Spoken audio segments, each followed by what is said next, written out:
안녕하세요. 사연에 빠지다의 DJ 민영입니다. 오늘 사연자는 참고 견뎌보려던 와중에 결국은 이성의 끈이 빠지지 끊어져 버리고 말았다는데요. 과연 어떤 사연인지 들어보시겠습니다.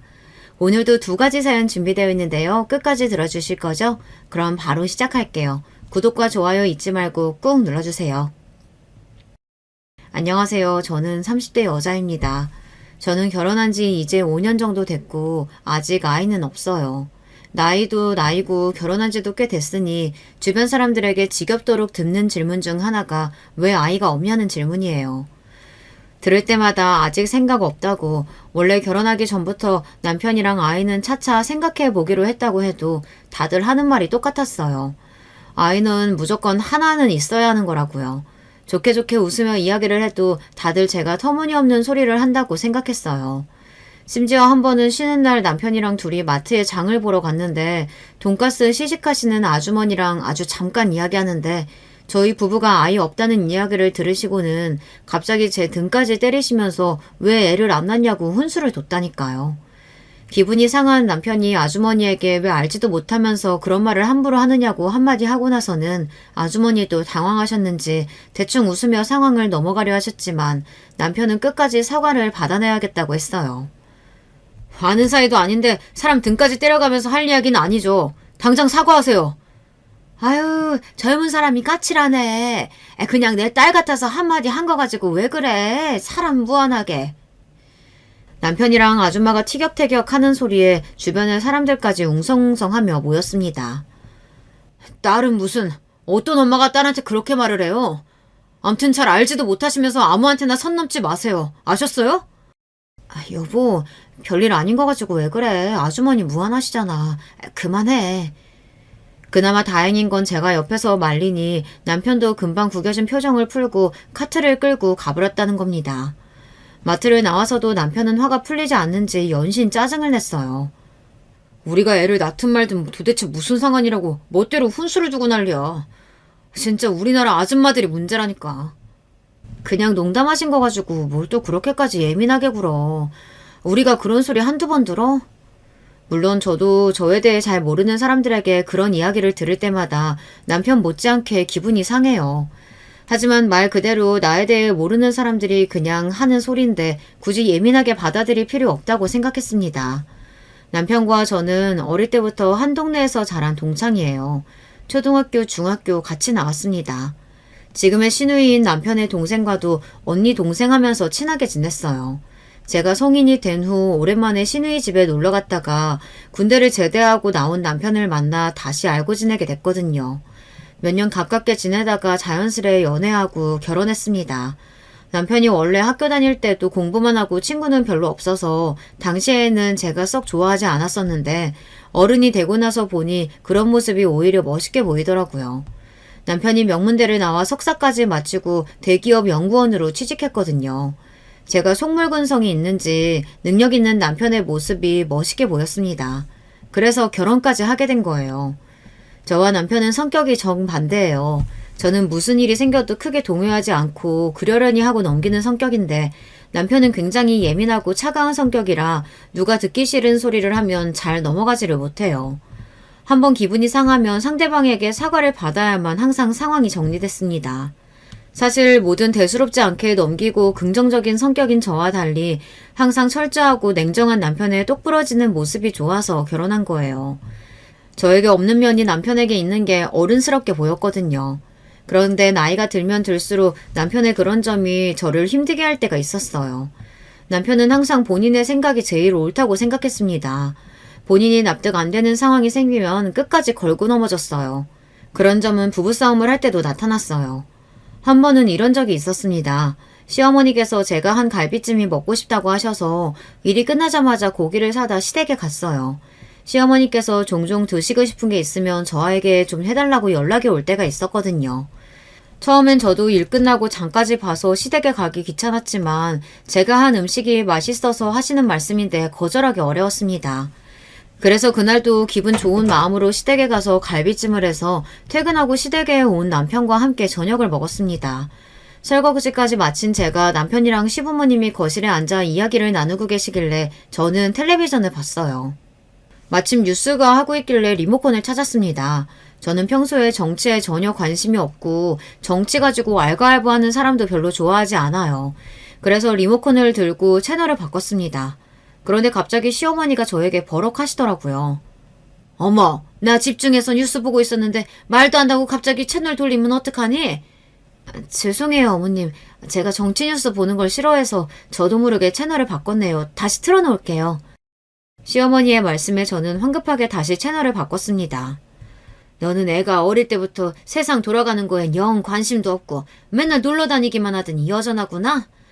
사람이 하루에 한 번은 뉴스도 보고 정치인들이 하는 이야기도 들어야 견문이 넓어지는 거야. 아무리 무식해도 명색이 대기업 연구원 남편이랑 사는데 부부끼리 대화가 좀 통하려면 노력을 해야지.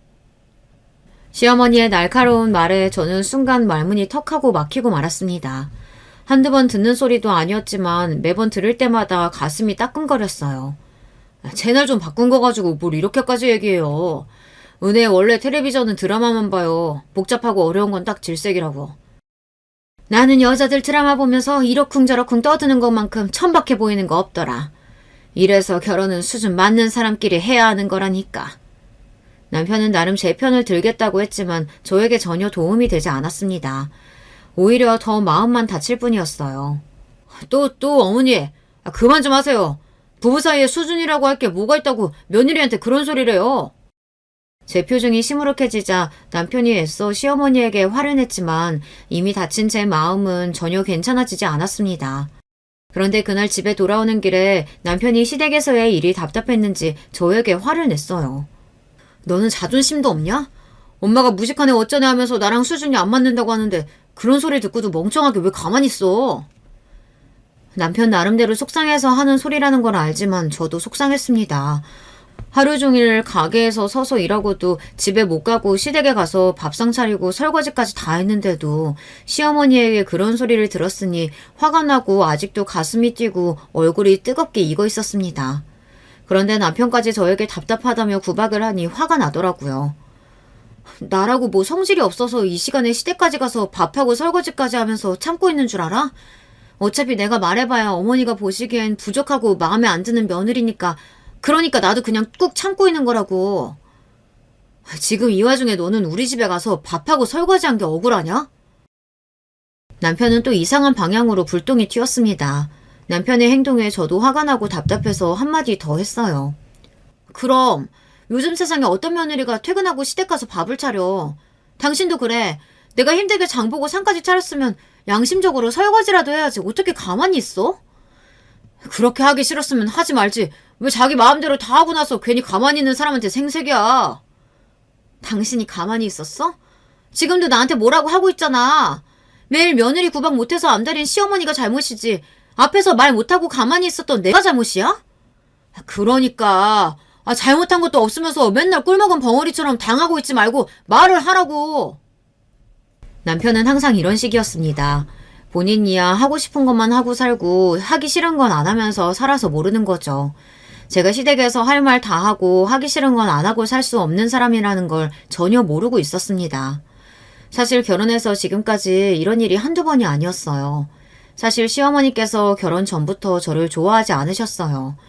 어릴 적 동네에서 그냥 알고 지낼 때야 저에게 아무 관심도 없으셨으니까 몰랐지만 알고 보니 제가 시누이랑 어울려 다닐 때부터 저에 대해 썩 좋지 않으셨나 보더라고요. 집도 가난하고 공부도 잘 못하는 제가 남편과 엮일 줄은 생각도 못하셨나 봐요. 저와 남편이 처음 결혼하겠다고 시댁에 인사 갔을 때 시어머니는 농담하지 말라고 그런 거로 장난치는 거 아니라고까지 하셨습니다. 대놓고 결혼은 절대 안 된다고 하신 건 아니었지만 시누이 말로는 시어머니께서 제가 인사를 드리고 돌아가고 나서 남편에게 정말 저와 결혼하려고 하는 게 맞느냐고 몇 번이나 물으셨다고 하더라고요. 아무리 어렸을 때부터 친구라도 사람이 어느 정도 수준이라는 게 맞아야지. 동네에서 생선이나 파는 집 딸내미랑 네가 어울리기나 해? 우리 집도 지금이야 아버지가 잘 풀려서 사장님 소리 듣는 거지. 어릴 때야 시장에서 장사한 거 똑같은데 무슨 그런 소리래. 부부가 수준 맞을 필요가 뭐가 있어. 서로 좋아하면 되는 거지. 실제로 시어머니와 남편이 대운 대화를 시누이에게 듣고 나서 저는 한동안 마음이 쓰여 남편에게 연락을 못할 정도였어요. 혹시나 시어머니의 말을 듣고 고민하다 저와 결혼을 못하겠다고 할까봐서요. 어릴 때 시부모님이랑 친정부모님은 같은 시장에서 장사를 하셨어요. 저희 친정부모님은 생선 가게를 하셨고 시부모님은 냉면을 하셨어요. 그런데 시부모님이 냉면집을 하시던 건물 주변으로 재건축이 대대적으로 되면서 시아버지께서 제대로 알박기를 해놓으셨다가 남들보다 돈을 3배 넘게 받아 나오셨어요. 그 돈으로 근처 상가를 샀는데 재건축이 되면서 자연스레 같이 주변 부동산이 배로 뛰어서 갑자기 40억대 건물주가 된 거예요. 그런 거 보면 참 사람 인생이란 모르는 것 같아요. 어릴 때만 해도 같은 시장 골목에서 매일 뛰놀며 부모님끼리도 친하고 했었는데 재건축 이후로 저희 친정은 생선 장사에서 건어물 장사로 바뀌기만 했을 뿐 여전히 시장에서 장사하시고 시부모님은 건물주가 됐으니까요. 아무리 상황이 변했다고 해도 시어머니가 좀 얄미운 게 대놓고 저희 집안을 무시했어요. 제가 이제는 건어물 장사를 하신다고 몇 번을 이야기했는데도 시어머니는 자꾸만 저를 부를 때마다 생선집 딸내미라고 말했습니다. 거기다가 다 지난 일이긴 하지만 아직도 서러운 게 상견례 날 오랜만에 만난 저희 친정 부모님 앞에서 결혼식 날 굳이 뭐하러 사람들을 다 부르냐고 가까운 친지만 모아서 하자고도 하셨습니다. 남들한테 뭐 내세울 만한 결혼이라고 다 불러서 밥까지 먹여. 그냥 우리끼리 모여서 조촐하게 해요. 시어머니와 그냥 하신 이야기인진 몰라도 삽시간에 상견례 분위기는 엉망이 됐습니다. 특히나 전부터 저를 탐탁지 않게 여기시던 시어머니를 얄밉게 생각했던 친정엄마는 참지 못하고 욱하셨죠. 애들 둘이 좋아서 하는 결혼인데 내세우고 말 게 어딨어. 나는 자식이라고 딸 하나라 이 사람 저 사람 다 초대해서 성대하게 할 거야. 준석이 엄마나 조촐하게 불러서 해. 아이고 은혜 어머니도 알잖아요. 이 사람이 우리 준석이 애지중지 키운 거. 갑자기 장가 간다고니까 아쉬워서 그러는 거니 좀 이해 좀 해줘요. 그래 우리가 뭐 남인가? 어릴 때부터 한 동네 살면서 식구처럼 지내다가 이제 진짜 한 식구 되는 건데 서로 이해할 건 이해해야지. 싸늘한 상견례 분위기에 시아버지와 친정아버지가 나서서 분위기를 풀어보려고 했지만 이미 감정이 상할 대로 상한 친정엄마는 마음을 풀려고 하지 않았습니다. 세상에 자식 안기한 사람이 어딨어. 난 아무리 봐도 우리 은혜가 훨씬 더 아깝구만. 아이고 제대로 된 직장도 못 구해서 부모 따라 냄새나는 생선 파는 게 뭐가 잘 큰 거라고. 아깝기는 아깝대. 우리 아들 같은 신랑 잡았으면 땡 잡은 거지. 친정엄마도 엄마였지만 시어머니도 시어머니였죠. 한마디도 그냥 넘어가지 않고 서로 끝까지 꼬투리를 잡았습니다. 우리 가게 건어물 장사로 바꾼 지가 언젠데 아직도 냄새나는 생선이래. 결국은 폭발한 엄마가 자리에서 벌떡 일어나면서까지 소리를 질렀습니다. 그러자 시어머니도 마찬가지로 자리에서 벌떡 일어나 삿대질을 했어요. 건어물이랑 생선이랑 다를 게 뭐래? 냄새나고 구질구질한 건 똑같지. 여보, 사돈 되실 분들한테 뭐 하는 짓이야? 그만해. 그래, 너 나랑 한번 해보자는 거지? 애들 결혼이고 뭐고 오늘 너 죽고 나 죽자. 너 이리 나와. 아무리 그래도 상견례 자리인데 이러다간 정말 큰일 날 것 같아 저와 아버지는 어머니를 따라 일어나 양쪽에서 어머니를 잡았습니다. 그런 와중에 이런 사달을 만든 시어머니는 오히려 더 씩씩거렸습니다. 그때였습니다. 그 난리가 나도 가만히 있던 남편이 자리에서 의자를 뒤로 밀고 일어났습니다. 그러더니 하는 말이 기가 막혔어요. 제 상견례 자리가 이렇게 될 거라고는 상상도 못했는데 두 분 다 정말 너무하시네요. 자식들 앞에서 이런 꼴까지 보이셔야겠어요? 앞으로 결혼식이든 뭐든 저희 둘이 알아서 할 테니까 양가 부모님께서는 저희 결혼에 일절 신경 쓰지 마세요. 남편은 미간을 잔뜩 구긴 채 그대로 식당을 나가버렸습니다. 저는 놀라서 그 뒤를 따라 나갔어요. 그리고 남편의 차에 따라 탔습니다. 그러고는 하는 말이 놀라웠어요. 우리 엄마 저러는 게 어디 한두 번이야? 그냥 그러려니 옮기실 수도 있지. 장모님도 꼭 저렇게 똑같이 구셔야겠어. 저 식당 회사 선배 형네 가게라 어렵게 예약해준 건데 이제 회사에도 우리 집 막장 집구석이라고 소문 다 나게 생겼다. 진짜 쪽팔려. 남편 성격상 나서서 우리 집 편을 들어줄 거라고는 생각 안 했지만 그 와중에 남편은 자기 걱정만 하고 있더군요. 상견례 한 식당이 회사 선배 형네 가게인데 오늘 일이 금방 회사에 소문이 날 거라며 남편은 아직 일어나지도 않은 일을 걱정했어요. 지금 그런 걱정할 때야? 결혼 앞두고 양가 어머님이 저렇게 싸우셨는데? 두 분이 싸우시든지 말든지 우리랑 무슨 상관이야. 그렇다고 결혼 안 할 것도 아닌데. 남편이 저와 많이 다른 사람이라는 거야 진작 알고 있었지만 이 정도로 생각하는 게 다를 줄은 몰랐습니다. 제 마음을 몰라준다고 해서 남편이 원망스럽지는 않았습니다. 남편은 원래 어릴 때부터 본인의 부모님을 별로 좋아하지 않았어요. 돈 조금 더 벌겠다고 알바끼까지 해서 주변에 다 재건축이 들어갔는데 장사도 안 하면서 끝까지 남아 버틴 것도 쪽팔렸고 그 돈으로 건물 좀 샀다고 무슨 부자처럼 구는 것도 싫다고 했었어요. 그렇다 보니 남편은 뭐든지 결정을 할 때 본인이 알아서 결정하고 행동했어요. 부모님께 도움도 일절 받지 않았고요. 남편이 그런 사람이다 보니 아마 남편도 저를 이해하지 못할 거예요.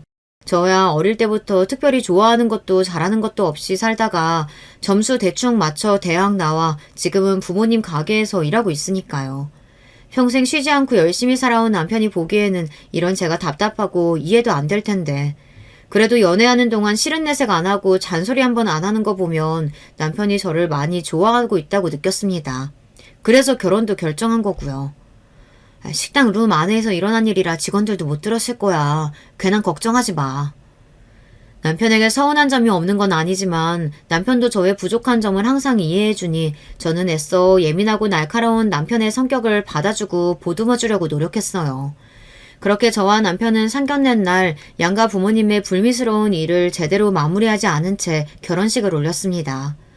결혼식을 준비하는 내내 친정엄마의 잔소리와 원망 섞인 소리를 듣느라 저도 죄송스러운 마음이 있기는 했지만 남편 말대로 우리 둘이 좋아서 하는 결혼식이니 우리가 알아서 하면 되는 거라고 여겼습니다. 그런데 살다 보니 이게 또 항상 제 마음 같지는 않더군요.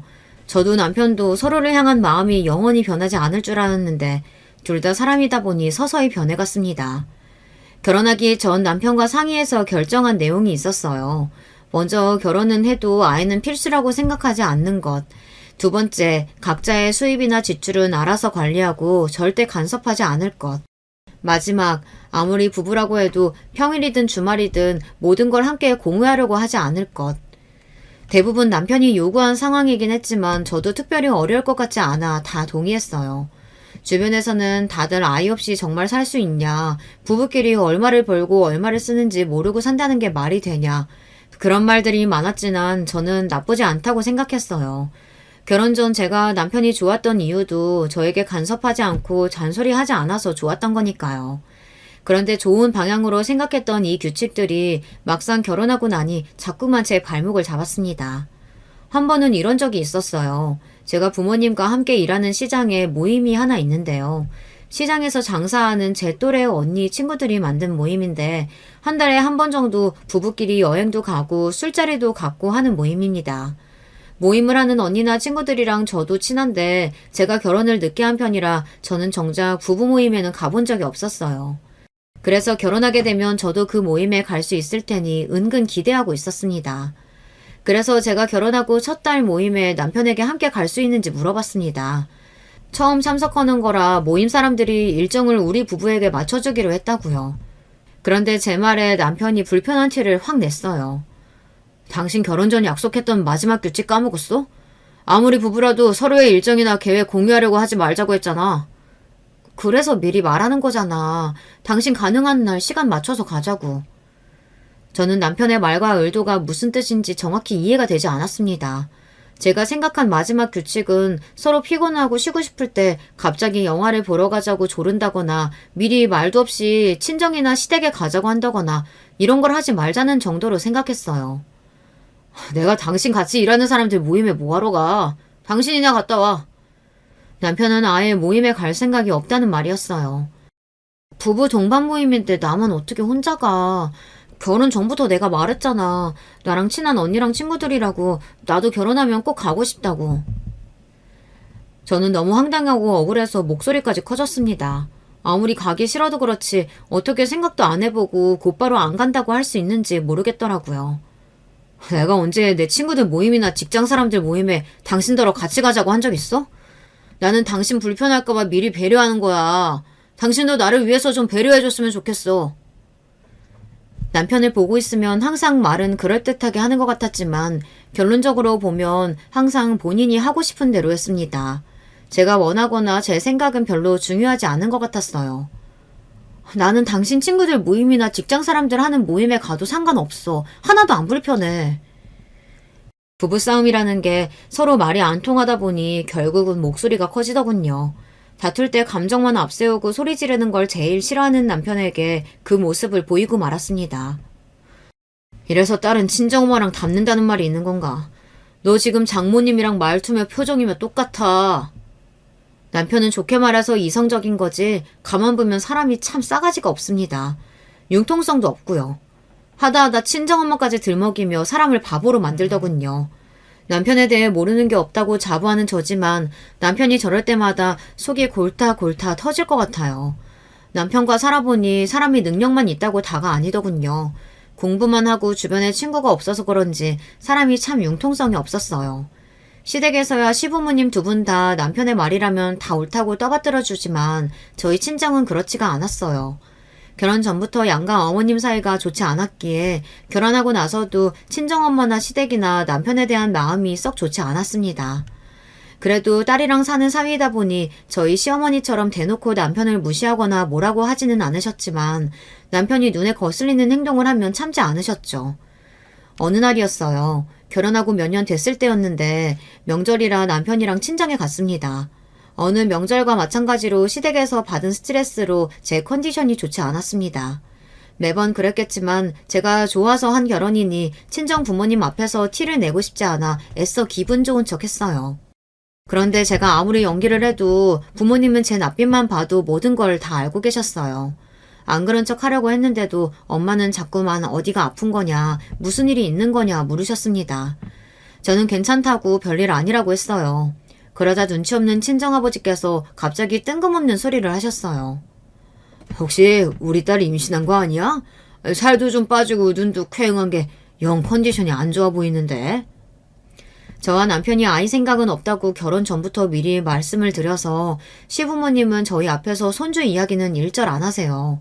시부모님도 마음속으로야 당연히 손주를 원하시겠지만 평소 남편 성격을 잘 알다 보니 굳이 입 밖으로 꺼내지 않으시는 거죠.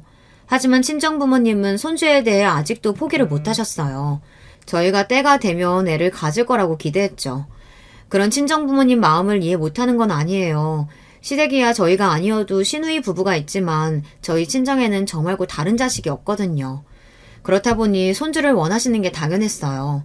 저는 그런 부모님의 마음을 알다 보니 아버지께서 그렇게 말씀하셔도 그냥 웃어넘겼습니다. 임신은 무슨, 그냥 좀 피곤해서 그래요. 오늘 푹 자고 나면 괜찮을 거야. 저는 애써 좋게 넘기려고 하는데도 그럴 때마다 남편은 굳이 정색하고 꼭 똑같은 말을 또 하고 했어요. 장인어른, 저번에도 말씀드렸다시피 저랑 은혜는 아직 아이 생각이 없어요. 그러니까 행여 농담으로라도 그렇게 말씀 안 하셨으면 좋겠습니다. 사람이 융통성이 없어도 저렇게 없을 수가 있을까요? 그냥 좋게 넘어가자는 말을 남편은 전혀 모르는 사람이었어요. 그런 남편의 성격을 가만히 봐주지 못하는 건 친정엄마도 마찬가지였습니다. 자네야말로 답답한 소리 좀 그만하게. 우리 은혜가 어릴 때부터 아기든 동물이든 얼마나 좋아했는데 이게 다 자네가 애 생각 없어서 우리 은혜한테 강요하는 거잖아. 엄마 아니야. 우리 둘 다 애는 무조건 안 낳겠다는 게 아니라 지금은 아직 애 낳을 생각이 없다는 거지. 지금은 일이 더 중요할 때니까. 역시나 항상 수습하는 건 저의 몫이었습니다. 친정어머니의 말에도 남편은 불만이 가득한 얼굴로 입을 꾹 다물고 있었어요. 아이고, 맨날 건물주라고 돈 자랑질 해대면서 뭘 얼마나 벌어서 쌓아주려고 애까지 미루고 일을 한대? 남편은 남편이지만 친정어머니도 어머니입니다. 안 그래도 시댁에서 이래저래 고생하고 온 딸 마음 편하게 쉬지도 못하게 하셨어요. 그때였습니다. 제가 한마디 더 하려던 찰나 남편이 참지 못하고 또 나섰어요. 장인 장모님 세대나 결혼하면 아이가 의무였지 저희 세대는 전혀 그렇지가 않아요. 세상에 할 일이 얼마나 많은데 저는 자식한테 평생 발목 잡혀가며 살고 싶지 않습니다. 순간 집안에 정적이 흘렀습니다. 웬만해서 모든 말을 다 받아치는 친정어머니마저 말문이 막혔는지 어안이 벙벙하다는 눈빛으로 혀만 끌끌 찼어요. 명절이라고 오랜만에 친정에 간 거였는데 역시나 또 남편 때문에 분위기가 흐려져 대충 저녁만 먹고 집에 왔습니다. 그날도 집에 돌아와 저는 남편이랑 티격태격 했습니다. 남편을 도무지 이해하려고 해봐도 이해가 되지 않아서요. 나도 시댁에 가서 별의 말만 다 들어도 웬만하면 다 참고 오잖아. 내가 백날 이야기한다고 해서 어른들 생각 안 바뀌니까. 근데 당신은 우리 집에 갈 때마다 부모님 하시는 말씀에 꼭 그렇게 토를 달아야 직성이 풀려? 그냥 좀 웃으면서 넘길 수 없어? 진심으로 궁금해서 남편에게 물었습니다. 남편과 살면 살수록 느끼는 건데 남편은 냉정하고 이성적이라기보단 사회성이 좀 부족해 보여요. 아니면 자기 자신 말고 다른 사람의 생각이나 마음 같은 건 전혀 신경 쓰지 않는 것 같았습니다. 시어머니는 제 자존감을 뭉개가며 할 말 못할 말 구분 안 하고 하세요. 그래도 저는 참습니다. 반면에 저희 친정부모님이 하시는 정도는 보통 부모라면 다들 하시는 이야기예요. 그런데도 남편은 본인이 하고 싶은 말을 참으면 죽기라도 하는 병에 걸리기라도 한 사람처럼 할 말이 있으면 참지를 못했어요. 시어머니도 시어머니였지만 남편의 그런 모습에 저는 슬슬 지쳐갔습니다. 그러던 어느 날이었어요. 시댁이든 친정이든 힘든 일이 있더라도 삶은 또 살아야 하니 애써 지난 일은 잊고 열심히 살았습니다. 저는 시장에서 일하다 보니 새벽 5시에 일어나서 출근해요. 남편도 워낙 부지런한 사람이라 제가 일어날 때 같이 일어납니다. 대신 남편은 헬스장에 운동하러 가요. 본인 몸이나 건강을 굉장히 챙기거든요. 운동 가기 전에 제가 만들어준 샐러드와 과일 주스를 가지고 나갑니다. 물론 자기 건강 챙기고 몸 챙기는 거 좋습니다. 그런데도 그것마저도 저를 피곤하게 하니 힘들었어요. 혹시나 제가 장을 못 봐서 샐러드나 주스가 부실하면 그렇게 인상을 쓰고 구박했습니다. 내가 아침상을 거하게 차려달라는 것도 아니고 고작 샐러드랑 과일 몇 개 갈아주는 건데 그것도 귀찮아서 점점 부실해지는 거야? 고작이라니. 나도 출근 준비하면서 매일 야채 사서 씻고 다듬는 게 얼마나 힘든 일인데. 오늘 퇴근하고 오면서 재료 사올 테니까 오늘은 그냥 좀 먹어. 남편이 그런 소리를 할 때마다 저는 서운하다 못해 서럽습니다. 사실 제가 말을 안 해서 그렇지 저도 새벽에 나가서 저녁에 들어오는데도 집안일은 전부 다 제가 해요. 항상 모든 공평하게 철두철미한 사람이 집안 돌아가는 일에는 전혀 관심이 없습니다. 결혼 초기에는 할 줄 몰라서 그런가 보다 싶어 한두 번 제가 가르쳐줬어요. 밥이나 설거지는 몰라도 청소, 빨래하는 정도는 할 수 있겠지 싶어 가르쳤습니다. 그런데 몇 번을 가르쳐줘도 먼저 하려고 하지를 않았어요. 심지어 본인은 손 하나 까딱 안 하면서 잔소리는 또 어지간히 해댑니다. 한 번은 쉬는 날이라 좀 늦게까지 잠을 자고 있는데도 남편은 무슨 급한 일이라도 있는 것처럼 다급하게 깨우더라고요. 저는 피곤해서 잘 떠지지도 않는 눈을 간신히 떴어요. 그러자 남편이 웬 티셔츠를 들고 제 앞에 들이밀더군요. 나 오늘 회사 체육대회라 이 티셔츠 입고 간다고 했잖아. 안 데려놨어? 저는 순간 꿈을 꾸는 줄 알았습니다. 평소에 잘 입지도 않는 면 티셔츠를 들이밀면서 안 데려놨냐고 하는데 기가 막혀서요. 오늘 체육대회라며 누가 셔츠도 아니고 면 티셔츠를 다려서 입어. 저는 살다 처음 들었습니다. 면 티셔츠를 다리미로 다려서 입는다는 소리를요. 암튼 남편은 뭐든지 유난이었어요. 아무리 회사 체육대회라도 회사 사람들이랑 하는 건데 평소처럼 깔끔하게 입고 가야지. 다 구겨진 티셔츠나 입고 가야겠어. 저도 전날 너무 일이 많아 피곤해서 그런지 남편의 말 하나하나가 다 거슬렸습니다. 저는 순간 욱해서 이불을 차고 침대에서 벌떡 일어났어요. 당신이 체육대회에 깔끔하게 입고 가고 싶었으면 진작에 다려놨으면 됐잖아. 그걸 왜 내가 다려? 내가 다림질을 어떻게 해. 결혼 전에는 엄마가 항상 내 속옷까지 다려줬었는데. 짐심 남편의 태도가 너무 짜증나서 울분이 단전에서부터 끌어올랐어요. 내가 당신 엄마야? 당신 엄마가 해주던 일을 왜 나한테 이야기해? 그까지 티셔츠가 그렇게 중요하면 지금이라도 엄마한테 가서 다려달라고 하든지. 평소와 달리 더 흥분한 저의 모습에 남편도 더는 할 말이 없었는지 들고 있던 티셔츠를 획 가지고 나가버렸어요. 저도 참을 만큼 참았습니다. 부부라는 게, 가족이라는 게 모든 일방적인 희생만 있으면 안 되는 것 아닌가요? 남편은 결혼 전과 똑같이 사는 것 같은데 제 삶만 달라졌습니다. 지금까지 살면서 누구한테 미움 한 번 받은 적 없이 귀하게 살았었는데 남편과 결혼하고 나서는 시어머니에게 말도 안 되는 구박을 당하는 것도 모자라 집에서 매일 식모 노릇을 하는 것 같았어요. 남편은 제가 필요한 부분이나 요구사항은 들어주지도 않으면서 본인이 원하는 것과 본인이 원하는 요구사항은 언제든 제가 다 들어주는 게 당연하다고 여겼어요. 그런데 얼마 뒤 믿기지 않는 일이 벌어졌습니다. 그날 남편이 몸이 좋지 않아 출근하지 않고 집에서 재택근무를 하고 있었어요. 평소 잘 아픈 사람이 아닌데 몸이 안 좋다고 하길래 저도 걱정돼서 가게에 나갔다가 일찍 집에 돌아왔습니다. 집에 돌아왔더니 남편이 씻고 있는지 욕실에서 물소리가 나고 방에 컴퓨터가 켜져 있더라고요. 저는 죽이라도 좀 끓여줄까 싶어 주방으로 가려던 참이었습니다. 그런데 남편의 컴퓨터 화면에 카톡창이 연신 반짝이더군요. 저는 호기심에 슬쩍 남편 컴퓨터를 확인했습니다. 남편이 대화하던 상대는 유대리라는 직원이었어요. 그런데 대화 내용이 일 이야기는 아닌 것 같더라고요. 자세히 보니 사적인 이야기를 하고 있었어요. 더군다나 그 사적인 이야기가 바로 제 이야기인 것 같더라고요.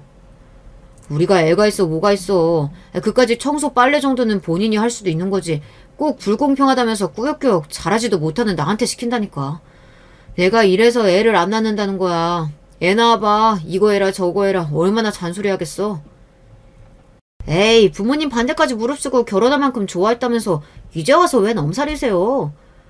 그거야, 애가 순진하고 물러쳐져서 내 말이라면 죽는 신용이라도 할래니까 그래서 그런 거지. 근데 마누라도 나이 드는지 점점 드세져. 깡패 장모님이랑 완전 똑같다니까. 에휴, 과장님, 드센 여자 안 좋아하시는데 큰일 났네요. 저는 순간 제 두 눈을 의심했습니다. 이게 정말 남편이 회사 후배와 주고받은 말이 맞나 싶어서요. 저는 너무 놀라고 화가 나서 죽이고 모구 그대로 집을 나와버렸어요. 저런 인간 뭐가 이쁘다고 죽을 끓여주겠어요. 마음 같아서는 아파서 죽든지 말든지 상관하고 싶지 않더라고요. 그날 이후로는 남편을 보는 게 불편했습니다. 그나마 있던 정마저 다 떨어진 건지 정말 눈도 마주치고 싶지가 않았어요. 그런데 마음이 불편한 건 저뿐만이 아닌 것 같더군요. 남편도 뭔가 전과 달라졌어요. 워낙 합리적인 걸 중요하게 생각하는 사람이라 원래 야근이나 회식도 잘 안 했어요. 항상 집에 와서 본인이 좋아하는 야구나 보고 책 보기 바쁜 사람이었거든요. 그런데 최근에 자꾸만 회사 일이 바쁘다면서 야근도 많아지고 회사 동료들과 저녁을 먹는 일도 잦아졌습니다. 남편이 밉고 꼴보기 싫어도 이건 다른 문제였어요. 자꾸만 남편에게서 마음에 걸리는 것들이 생기기 시작했습니다. 원래 야근하는 것도 싫어하고 회사 사람들이랑 밖에서 만나는 것도 싫어하는 사람이 요즘은 웬일이래? 나도 이제 과장인데 팀원들이랑 잘 지내고 후배들도 좀 챙겨야지. 같은 팀에 일하는 대리가 취미도 비슷하고 성격도 비슷해서 잘 맞아. 그 친구랑 앞으로 주말에 종종 야구도 보러 가기로 했으니까 그런 줄 알아. 얼마 전 제가 남편 컴퓨터에서 대화 내용을 보았던 유대리라는 사람을 말하는 것 같더라고요. 최근에 다른 회사에서 남편네 회사로 왔는데 종종 그 직원이랑 저녁도 먹고 야근도 하는 것 같았어요. 남편이 원래 누구 칭찬하는 사람이 아닌데 본인이랑 소울메이트처럼 비슷한 게 많은 친구라고 이야기하더라고요. 저는 그러려니 했습니다. 안 그래도 요즘 집에 둘이 붙어 있으면 자꾸 싸우는데 남편도 취미가 있어서 밖에서 사람들도 만나고 즐겁게 보내다 오면 저에게도 더 낫겠다 생각했어요. 그런데 그게 좀 과했어요. 남편은 마치 딴 데 정신이 팔린 사람처럼 가정에는 조금도 관심이 없었습니다. 전에도 집안일에 관심이 있거나 살가운 사람은 아니었지만 그래도 우리가 심적으로 부부라는 유대감도 있었고 주말이면 가끔 영화도 보러 가고 데이트도 하면서 지냈었는데 최근 몇 개월 동안은 전혀 그런 교감이 없었습니다. 남편은 항상 바빴고 저 혼자 집에 남겨지는 일이 많아졌어요. 점점 이런 생활이 자연스러워지니 저도 우울해지더군요. 그리고 오만 가지 생각이 다 들었어요. 어쩌면 이게 바로 주변 사람들이 말하던 자식이 없어서 생기는 부부간의 문제인가 싶기도 하더라고요. 한번 그렇게 생각이 들고 나니 저는 자꾸만 아이를 낳고 싶다는 생각이 들었습니다. 그래서 은근슬쩍 남편에게 아이 이야기를 꺼냈어요. 여전히 아이 낳고 싶은 생각이 없냐고요. 그러자 남편은 기다렸다는 듯 전혀 없다고 대답했습니다. 저는 더 이야기해봐야 남편과 괜히 다투게 될 것 같아 말을 아꼈습니다. 그러고는 며칠 뒤 시댁에 일이 있어서 갔을 때 시부모님께 넌지시 이야기를 했어요. 손주 보고 싶은 생각 없으시냐는 투로요. 제 말에 시아버지는 좋아하셨지만 시어머니는 반응이 달랐습니다. 너희 나이가 벌써 30대 후반인데 지금 나와서 애를 언제 키우니? 괜히 뒤늦게 고생하지 말고 그냥 각자 즐기면서 살아. 에이, 그래도 애는 하나 있으면 좋지 왜. 세아가 너는 아이 갖고 싶은데 준석이 이 자식이 안 낳겠대? 저는 이제 좀 생각이 나는데 준석 씨는 아직인 것 같아요. 저는 시부모님이라도 좀 제 편이 되어주셨으면 해서 이야기했습니다. 역시나 시아버지는 제 말을 긍정적으로 생각하셨어요. 그런데 시어머니는 제 말이 끝나기 무섭게 미간을 구기셨습니다. 얼씨구, 왜? 혹시 너희 부부 사이에 무슨 일 생겼니? 그래서 뜬금없이 애라도 가지겠다고 그러는 거야? 시어머니는 생각지도 못한 소리를 하셨어요. 제 속을 다 꿰뚫어 보기라도 하시는 것처럼 저와 남편 사이를 물으셨습니다. 저는 애써 아니라고 더 늦기 전에 낳고 싶은 것 뿐이라고 했습니다. 제 말에도 시어머니는 못 믿겠다는 듯 의미심장한 눈빛으로 연신 저를 쳐다봤어요. 저는 괜한 말을 했다 싶었습니다. 그로부터 얼마 뒤 시아버지의 칠순잔칫날이 됐어요. 그 자리에서 믿기지 않는 충격적인 일이 있었습니다. 저는 미리 준비한 한복까지 입고 잔치에 온 손님들에게 인사하려고 연회장 입구에 서 있었는데 시어머니께서 저를 본 척도 안 하시더니 친정 부모님을 연회장에 못 들어가게 막았다는 겁니다. 어머, 어디서 썩은 생선 냄새가 나나 했더니만 여기서 나는 냄새였네. 여기가 어디라고 왔어요? 당장 나가요. 이 옆에 나가 미쳤나. 바깥 사돈 칠순이라길래 가게 문 닫고 왔더니만 지금 뭐 하는 거야? 사돈은 무슨 사돈? 우리가 왜 사돈이야? 저는 말도 안 되는 이 상황에 너무 기가 차서 말도 나오지 않았습니다. 들으시는 분들도 기가 막히시죠? 이게 다 어떻게 된 일이냐면요. 얼마 전 남편이 저에게 이혼하자고 하기는 했습니다. 뜬금없이 술에 잔뜩 취해서 들어와서는 저를 깨우더니 한다는 말이 이혼해달라고 하더군요. 남편에게 여자가 생겼대요. 남편이 바람을 피웠다는 말도 기가 막혀 죽겠는데 글쎄 이 인간이 그 상간녀를 사랑한답니다. 내가 살면서 이렇게까지 사랑하는 여자 만날 거라고는 생각도 못 해봤어. 그러니까 제발 좀 이혼해줘. 내 남은 인생은 그 여자랑 살고 싶어. 저는 남편 하는 짓에 웃음만 나왔습니다. 너무 가소로워서요. 아주 혼자 드라마를 찍고 있네. 이혼하더라도 내가 원할 때 할 거니까 그런 줄 알고 입 닥치고 잠이나 자. 에이, 여자가 말하는 것 좀 봐. 이렇게 드세고 무식하니까 내가 정이 떨어졌지. 당신 내 성격 알지? 나는 한 번 정 떨어진 사람이랑은 하루도 못 사니까 당장 헤어져. 그날부터 남편은 저만 보면 이혼해달라고 사정사정을 했어요. 하지만 저는 들은 척도 안 했습니다. 사실 남편이 시아버지 칠순잔치 때도 오지 말라고 했지만 저는 들은 척도 안 했어요. 지난 5년간 제가 이 집 며느리이자 남편의 아내로 살았는데 제가 못 올 이유가 없다고 생각했거든요. 그때였습니다. 믿기지 않는 일이 벌어졌어요. 시어머니께서 친정부모님을 문전박대한 것도 모자라 잘 차려입은 웬 여자 손님을 데려다가 입구에 세워놓고 손님들에게 며느리라고 소개하고 있었어요. 아, 여기까지 와주셔서 감사해요. 네, 맞아요. 이쪽이 저희 며느리예요. 아들이랑 같이 대우기업 다녀요. 얼굴도 예쁘죠? 저는 기가 막히고 코가 막혔습니다. 멀쩡히 이 집 며느리인 제가 여기 있는데 다른 년을 며느리라고 소개하더라고요. 치사한 남편과 시어머니가 무슨 짓을 꾸밀지 생각 못했던 건 아니지만 이렇게까지 할 줄은 몰랐습니다. 알고 보니 남편이 저와 헤어지고 새로 만난 상간녀와 재혼하겠다고 벌써 시부모님께 인사까지 했나 보더라고요. 시어머니야 저보다 학벌도 좋고 직업도 좋은 상간녀를 마다할 이유가 없었는지 바로 허락했답니다. 그러니까 결국 현재 시어머니와 남편의 걸림돌은 저 하나였던 거예요. 빨리 저를 정리해야 남편이 원하는 대로 살 수 있으니까요. 그쯤 되니 저도 간신히 붙잡고 있던 이성의 끈이 빠지지 끊어지더군요. 저는 우렁찬 목소리로 소리를 냅다 질렀습니다.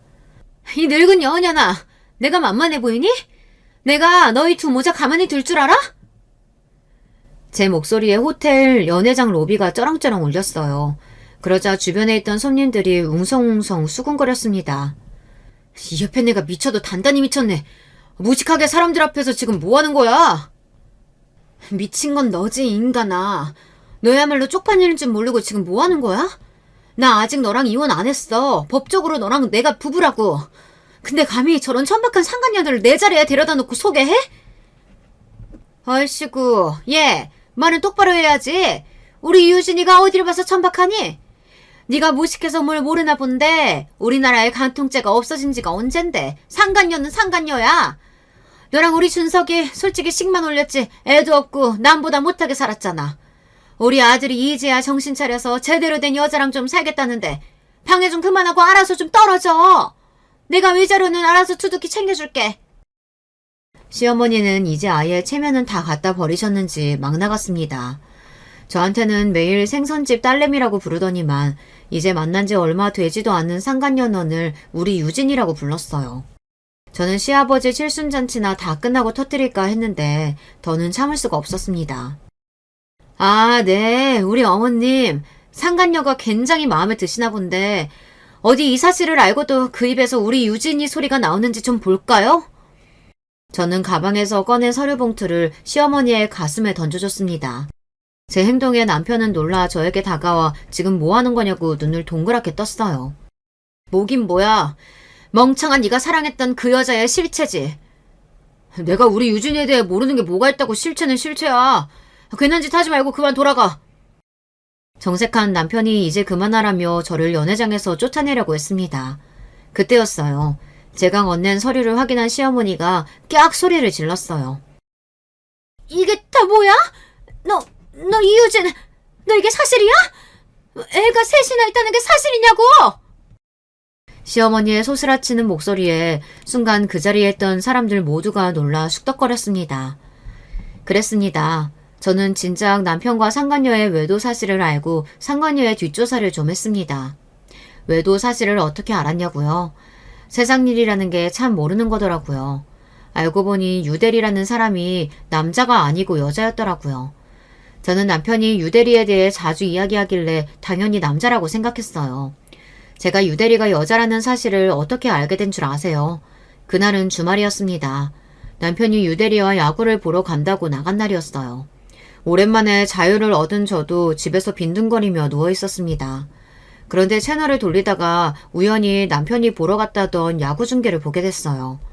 저야 야구의 야자도 잘 모르지만 남편이 응원하는 팀이 잘 못한다는 건 익히 들어 알고 있었어요. 그런데 웬일로 이기고 있더라고요. 오랜만에 야구장 간 건데 해타팀이 이기고 있어서 좋아하고 있겠네. 어머, 저게 뭐야? 저 사람 지금 저기서 뭐하고 있는 거야? 본인이 응원하는 야구팀이 맨날 진다고 징징거리더니만 때마침 남편이 직관하러 간 날 이기고 있으니 남편이 좋아하고 있겠구나 싶었어요. 잠깐 야구를 보다가 채널을 바꾸려던 그때 충격적인 장면을 제 두 눈으로 보고야 말았습니다. 운명처럼 한 선수가 홈런을 쳐서 공이 객석으로 날아가던 그 순간 야구장 카메라가 객석에 있던 남편을 잡았는데 남편 옆에 처음 보는 여자가 떡하니 앉아있더라고요. 심지어 둘이 좋아서 손을 꼭 잡은 모습이 그대로 텔레비전 화면에 잡혔어요. 아주 찰나였지만 저는 똑똑히 봤습니다.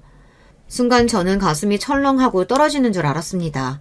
분명 회사 유대리랑 야구 보러 간다던 남자가 웬 낯선 여자와 함께 야구장에 있었어요. 그날 밤 팀의 승리가 너무 좋아서 유대리와 맥주까지 마시고 왔다는 남편은 샤워하고 나오자마자 잠들었습니다. 저는 곧바로 남편의 핸드폰을 들고 거실로 나와 남편의 핸드폰을 뒤졌습니다. 통화 기록은 말 그대로 유대리밖에 없었어요. 저는 찜찜한 마음에 카톡에 들어가 유대리의 프로필 사진을 확인했습니다. 유대리의 프로필 사진은 마침 오늘 야구장에서 찍은 본인의 사진이었어요. 저는 왜 생각하지도 못했을까요? 유대리가 여자일 거라고요. 유대리는 여자였습니다. 저는 그날 밤 너무 혼란스러워서 잠도 제대로 자지 못했어요. 어디까지가 진실이고 무엇이 거짓인지 구분이 되지 않아서요. 바로 그날부터 저는 남편과 상간녀의 뒤를 밟았습니다. 둘이 아주 불이 붙었는지 주변 눈치도 안 보고 바람 피우는 증거가 수두룩하더군요. 일주일에 두세 번씩 모텔에 가는 사진과 둘이 주고받은 메신저 사진, 그리고 남편의 비밀 SNS 계정까지 다 찾아냈습니다. 남편과 그 상간녀 연애 뒷조사를 하던 중 저는 놀라운 사실을 알게 됐습니다. 제가 운이 좋은 건지 나쁜 건지 인연이 보통 년이 아니더라고요. 남편네 회사에 오기 전 다녔던 회사에서도 스캔들이 생겨서 회사를 그만둔 거였어요. 알고 보니 인연이 상습적인 가정 파괴범이더라고요. 항상 유부남들에게 접근해 이혼하게 하고 남자 재산을 가로챘어요. 더군다나 애가 셋이나 있더라고요. 정식으로 결혼은 한 번도 안 했는데 낳은 애만 셋이에요. 애 셋이 다 생물학적인 아버지가 다르더라고요. 가관도 이런 가관이 없었습니다. 저는 절로 웃음이 나왔어요. 공부만 할 줄 알았지 세상 물정이라고는 모르더니만 남편이 당해도 제대로 당했어요. 저는 상간녀의 진짜 모습을 알고 난 뒤 며칠 동안 너무 속이 시원하고 고소해서 남편을 볼 때마다 안쓰럽다는 생각마저 들었습니다. 그런데 이 멍청한 인간이 술을 먹고 들어와서 저에게 이혼해달라며 사정을 하더라고요. 웃겨 죽는 줄 알았습니다.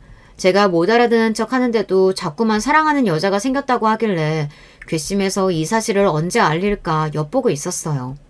그날이 바로 오늘 시아버지의 칠순날이었죠. 아이고, 이게 무슨 일이야.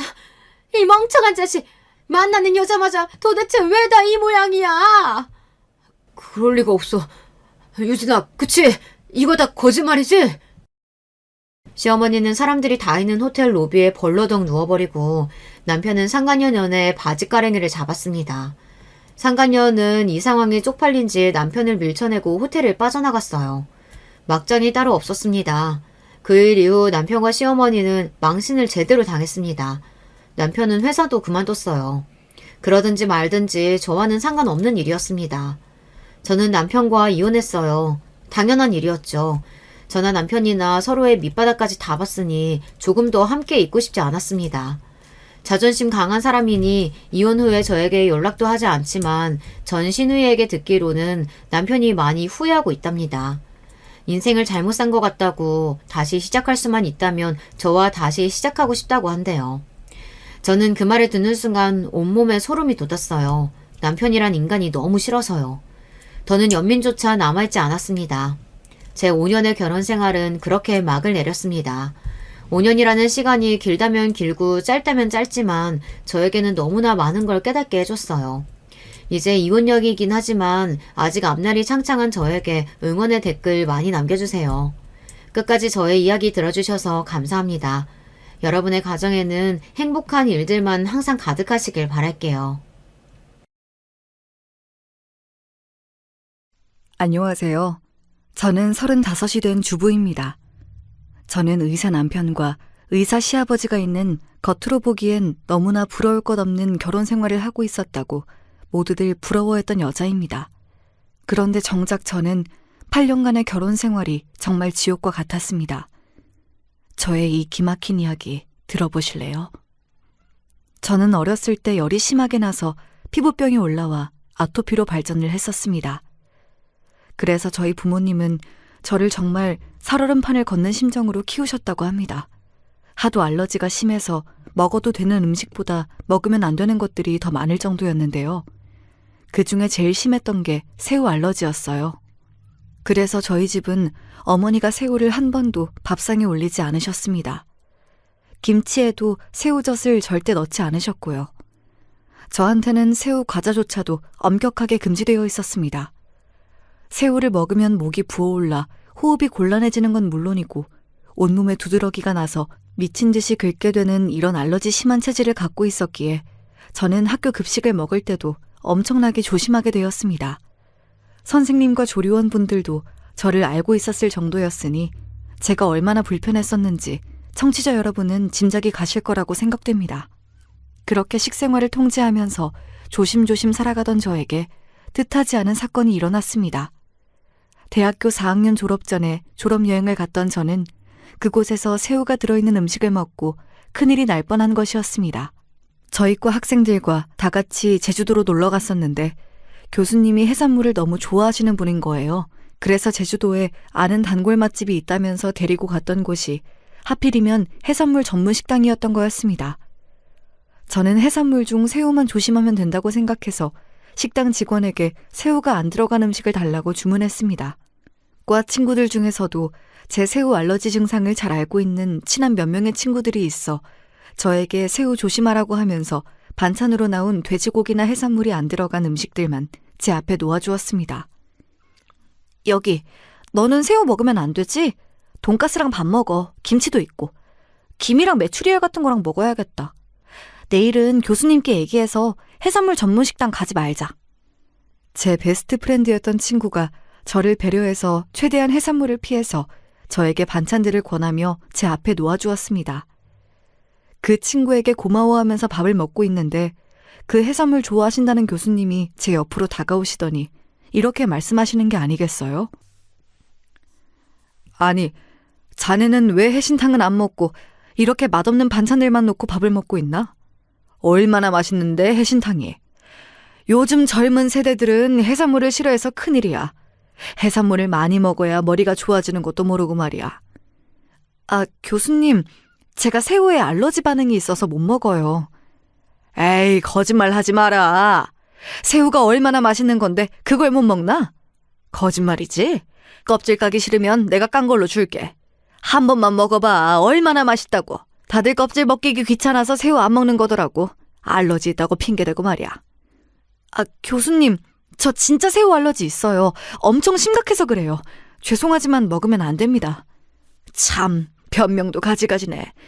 지도 교수가 주는데 안 먹을 거야? 자네, 졸업을 하기가 싫은 건가? 감히 지도 교수 말에 토를 달다니 어서 먹어보라고. 그 교수님은 굉장히 젊은 편이었는데도 꼰대라고 악명이 높았던 교수님이었어요. 놀란 저는 입을 확 닫았지만 새우가 든 교수님의 숟가락이 제 입안에 들어오고 말았습니다. 그렇게 새우가 들어오자마자 피부에 오돌토돌한 것들이 막 올라오면서 저는 거품을 물고 쓰러져 버리고 말았습니다. 제 친구들도 기절할 듯이 놀라서 119 응급차를 불렀고 저는 그 길로 제주대학교 병원의 응급실에 실려가게 되었습니다. 제가 정신을 잃었고 응급실에서 깨어나 보니 친구들이 걱정스럽게 쳐다보고 있더라고요. 그리고 그 옆에서 저의 링거줄을 조절해주는 의사 선생님이 계시더군요. 저는 그 레지던트에게 첫눈에 반했습니다. 응급차를 불러준 저의 베스트 프렌드도 물론 고마웠지만 저를 세심하게 케어해주는 그 의사가 그렇게 믿음직스러울 수가 없었습니다. 슬쩍 명찰을 보니 그 의사의 이름은 양영수였고 저는 얼른 머릿속에 그 의사의 이름을 저장해 두었다가 퇴원하기 전에 만나서 감사의 인사를 했습니다. 그리고 그에게 제 휴대폰 번호를 알려주었습니다. 양영수 선생님, 정말 감사합니다. 저는 서울에 사는 진이라고 해요. 제 목숨 살려주신 건 너무 감사해서 그런데 제가 한번 밥 살게요. 연락주세요. 아, 제가 할 일을 했을 뿐인데요. 보답은 필요 없습니다. 제가 집이 서울에 있는데 본가 갈 때 한번 연락드릴게요. 건강 조심하시고요. 그렇게 한번 만날 기회를 잡아서 저는 형수 씨를 만났고 한 번, 두 번 만나다 보니 형수 씨도 저에게 관심을 갖게 되어 대학을 졸업하고 나서는 그 사람과 본격적으로 사귀기 시작했습니다. 그 사람이 지금의 남편이고요. 남편은 시아버지가 의사여서 본인도 고민 없이 의대의 길을 선택했고 집안의 장손으로서 해야 할 일을 했다고 생각하는 정말 조선시대 선비 같은 사람이었습니다. 그러나 연애를 하던 시절에는 그런 바르지만 융통성 없는 성격조차도 좋아 보이는 것이었습니다. 제가 눈에 콩깍지가 많이 씌었었나 봅니다. 저는 형수 씨가 다른 여자들을 눈에 담기 전에 저한테 오도록 만들어야겠다고 생각했고 그 사람이 서울로 올라와 서울대학교 병원에서 당직을 설 때마다 도시락을 싸서 당직실로 찾아갔습니다. 형수 씨는 그런 정성을 들인 저에게 홀딱 빠지게 되었고 드디어 저는 형수 씨의 부모님에게 인사를 드릴 기회를 잡게 되었습니다. 형수 씨의 아버님은 저를 마음에 들어 하셨지만 어머니는 저를 그다지 마음에 차지 않는 눈으로 아래 위로 쳐다보시더니 이렇게 말씀하시는 게 아니겠습니까? 우리 형수가 좀 고생할 것 같은데. 아가씨, 새우 알러지 있다면서요? 그럼 형수가 새우도 못 먹고 살 거 아니에요. 우리 아들 해산물 좋아하는데 결혼해서 새우 안 먹고 살 자신이 있니? 형수 너 말이야. 부부가 되려면 입맛 문제도 고려해야지. 그거 무시하면 안 된다. 얼마나 큰 영향을 주는데. 나만 해도 네 아버지가 우엉이랑 연근 싫어하셔서 그런 반찬 집에서 잘 안 해 먹지 않니? 뭐 새우만 안 먹으면 되잖아요. 그리고 집에서만 안 먹으면 됐지 뭐. 나가서 밥 먹을 땐 괜찮잖아.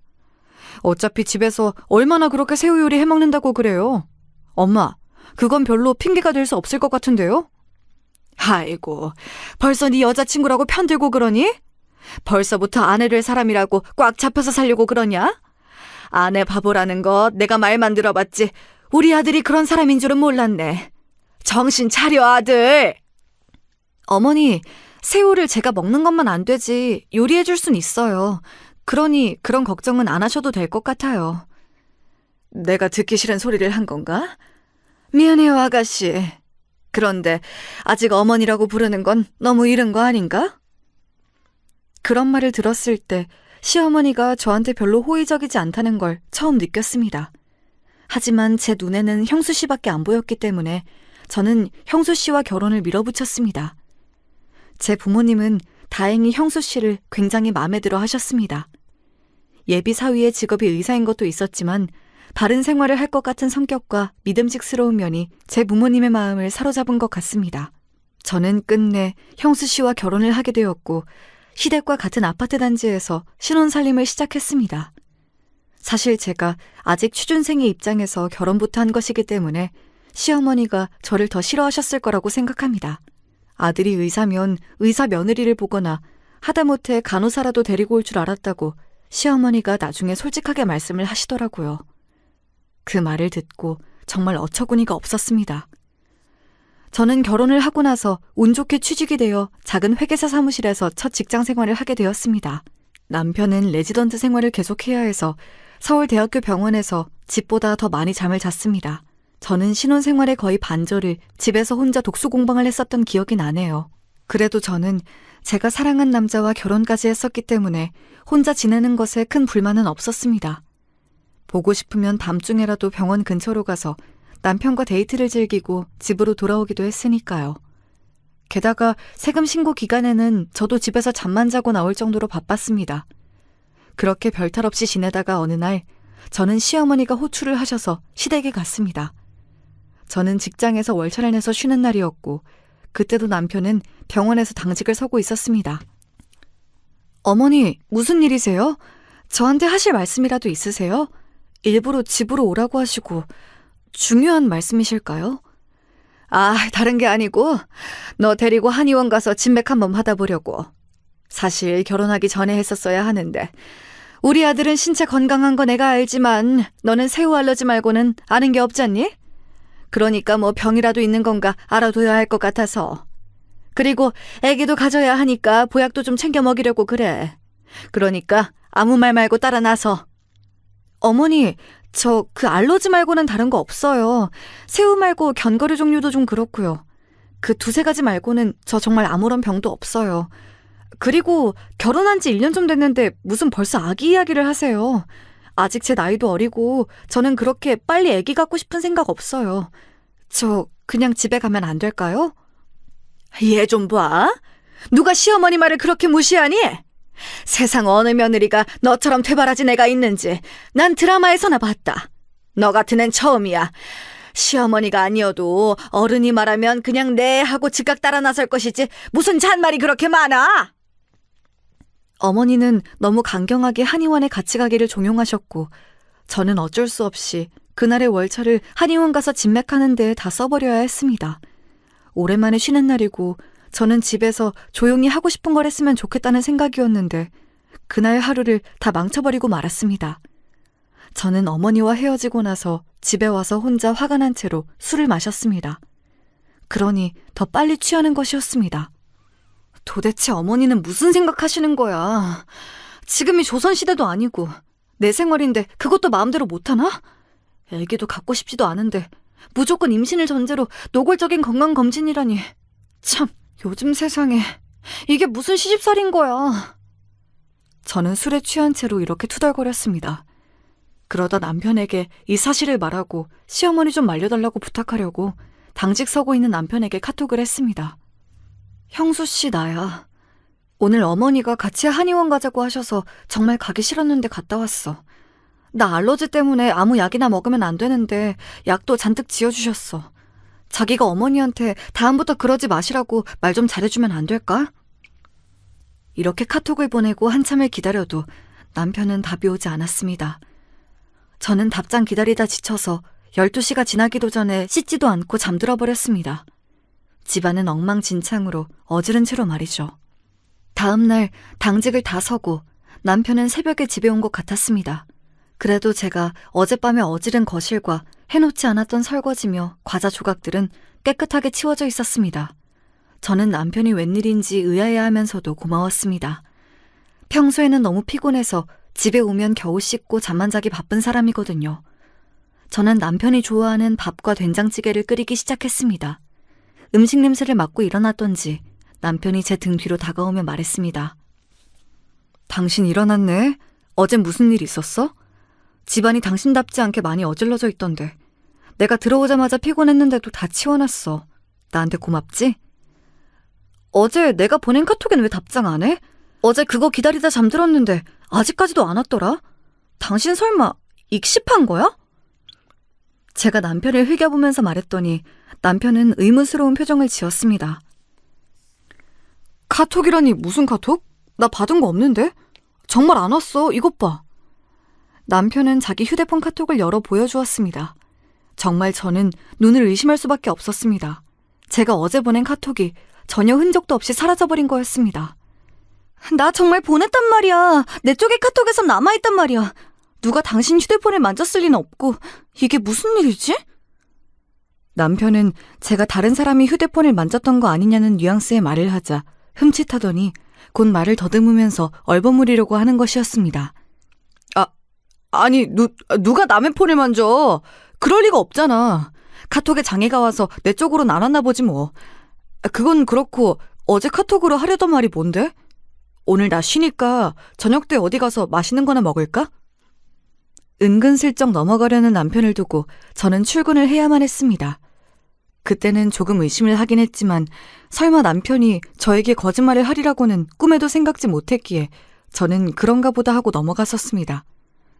그때 더 자세히 캐물었어야 하는 거였는데 그러지를 못했던 게 지금에서야 너무 후회가 됩니다. 조금만 더 일찍 알았더라면 저도 이런 고생까진 하지 않았을 텐데 말이에요. 시어머니는 손자가 그렇게도 보고 싶으셨는지 저한테 1년간 쉬지 않고 한약을 지어주셨습니다. 저는 처음 3개월은 그래도 참고 한약을 먹으려고 노력했습니다. 하지만 너무 쓰고 먹기 힘든 역한 맛은 결국 한약 먹기를 거부하게 만들었습니다. 저는 나중에는 어머니께 한약을 받아서는 몰래 싱크대에 버리고 있었습니다. 아이는 생기지 않았죠. 어머니는 계속 이상하다 하시면서도 쉽게 포기하지 않았습니다. 이상하구나. 이 정도면 애가 생길 법도 한데 이 집 한약이 참 잘 듣는다고 했었는데 왜 너한텐 효과가 없니? 글쎄요. 저도 아기 가지면 좋겠지만 안 생기는걸요. 어머니, 그리고 저 병원 오는 거 좀 거북해요.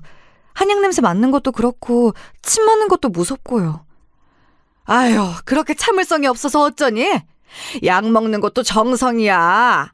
네가 그렇게 건성으로 약 먹기 싫어하니까 신령님이 아기 점지를 안 해주시는 거 아니야? 세상에 마시는 약이 어딨어?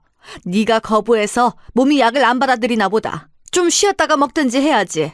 아휴, 요즘 젊은 것들은 참을성도 없고 자기밖에 모른다니까. 결국 저는 어머니의 성화를 뿌리치고 그 한약을 끊어버리는 데 성공했습니다. 그리고는 바로 산부인과에 가서 피임기구를 몸 안에 넣는 수술을 했습니다. 시어머니에게는 비밀로 하고 남편에게만 허락을 받았습니다. 남편 역시 그때는 제가 원하면 아기 가져도 늦지 않는다며 제 의견에 찬성을 해주었습니다.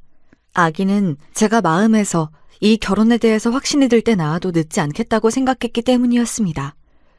지금 생각해보면 우리 부부 사이에 아기가 없었던 게 오히려 더 나았다는 생각이 들어 저는 그때의 선택도 잘했다고 생각합니다.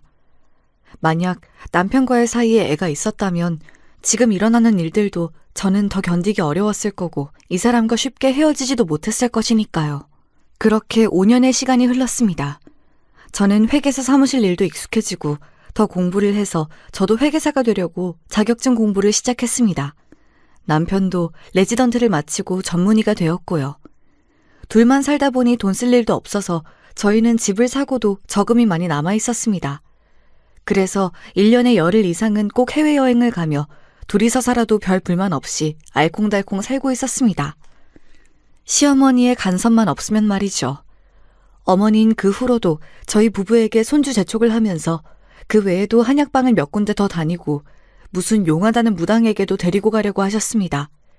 하지만 저는 약은 참을 수 있어도 무당집은 절대 같이 못 간다고 어머니께 고집을 부렸습니다. 저는 모태신앙을 가진 교인이었고 친정 부모님도 독실한 기독교 신자셨거든요. 시어머니는 기독교 집안의 사람들도 그 무당에게 점을 보러 잘 다닌다고 하시면서 저를 설득해보려고 많이 회유하셨지만 저는 그 문제만큼은 양보할 수 없었습니다. 아니, 이 집 무당이 정말 용하다니까. 언제 악에 들어서는지도 잘 맞추고. 그러니까 한 번만 가자. 내가 너 잘 되라고 그러지 시어머니 좋으라고 그러니? 어머니, 죄송한데요. 저 그런 데는 못 가요. 제가 기독교 신자여서 그러니 그 부분은 이해 좀 해주세요. 부탁드릴게요.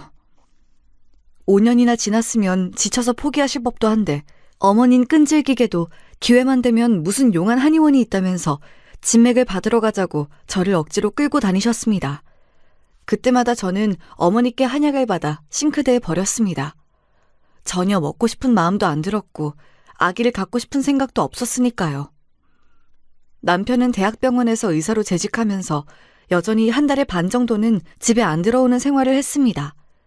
저는 시간이 많이 남는데 남편은 전문의가 되었어도 바쁜 것에 변함이 없으니 저희 부부의 예전에 돈독했던 사이에 조금씩 균열이 가기 시작했습니다.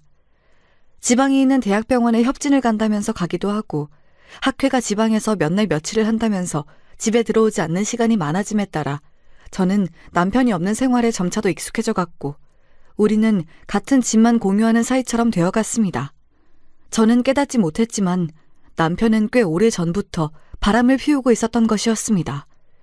대학병원 의사가 지방 출장이라니 조금 이상하다는 생각은 가지고 있었지만 저는 그쪽 분야를 잘 모르니까 남편에게 대놓고 물어보지도 못했습니다. 남편의 부재는 처음엔 1박 2일이었다가 이제는 일주일이 되고 심하면 보름씩 집에 안 들어오는 날도 많아졌습니다. 저는 남편이 이렇게 잦은 외박과 출장을 다닐 때마다 부쩍 외로움을 느끼게 되었습니다. 다른 건 다 참을만 했지만 집안에서의 남편의 부재는 저를 지치게 만들었습니다. 그래서 남편이 집에 안 들어올 때마다 저는 신경이 날카로워져서 화난 상태로 전화를 했었던 것입니다. 당신 또 늦어? 오늘은 또 무슨 일 때문에 그래? 미안하지만 먼저 자. 나 오늘 못 들어가. 병원이 비상이야. 수술이 몇 건 더 있어서. 정말 수술 때문에 늦는 거야? 혹시 딴짓하는 거 아니지? 바빠 죽겠는데 당신까지 그럴 거야? 그런 이상한 소리 할 거면 끊을게. 잘 자. 제가 이런 의심스러운 투로 말을 꺼내자마자 남편이 버럭 화를 내는 것이었습니다.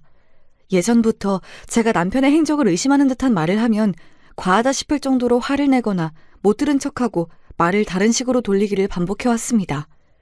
저는 남편이 화를 내면서 전화를 끊어버릴 때마다 서러움에 눈물이 났습니다. 남들이 들으면 호강에 겨운 소리라고 할지도 모르겠지만 돈이 아무리 많으면 뭘 하나요? 가정을 지키는 든든한 남편이 없는 저는 왜인지 과부 같은 느낌이 들었습니다.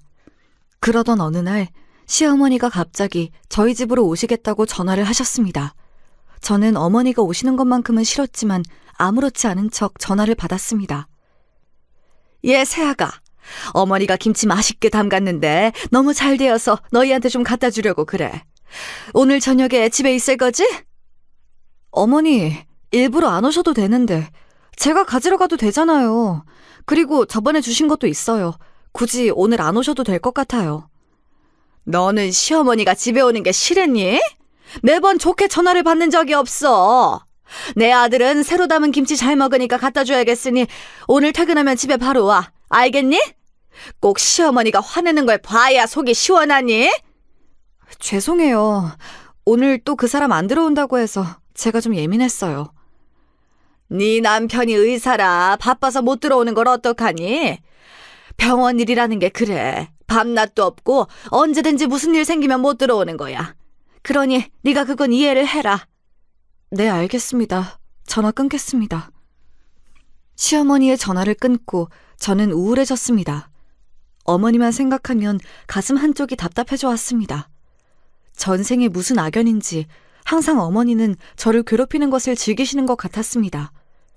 잊을만 하면 결혼한 지 7년이 지난 아직도 손주 타령하시면서 애 못 낳는 저한테 책임이 있다고 말씀하시고 저 때문에 남편이 집에 자주 안 들어오는 것처럼 말씀하셨습니다. 그런 말을 계속 듣다 보면 저도 혹시 나 때문인가 하는 생각이 들게 되잖아요.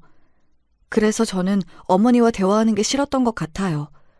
어머닌 그렇게 저를 조금씩 가스라이팅하고 계셨던 것 같습니다.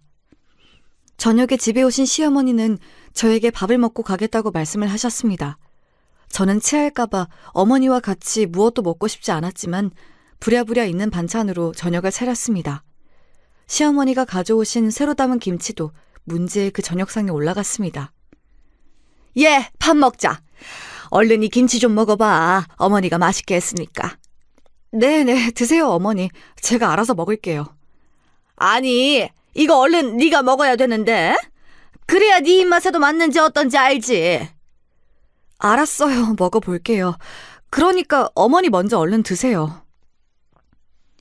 어머니의 강권에 못 이겨 저는 김치를 입에 넣었습니다. 그런데 김치를 먹자마자 입안이 부어오르고 온몸이 간질거리는 것이었습니다.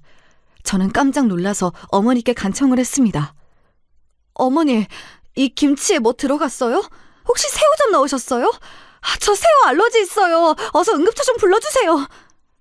이상하네. 새우젓 안 넣었는데. 혹시 너 어머니한테 거짓말 하는 거 아니니? 어머니는 뻔뻔하게도 식탁에서 떨고 있는 저를 가만히 내려다보면서 거짓말을 하시는 것이었습니다.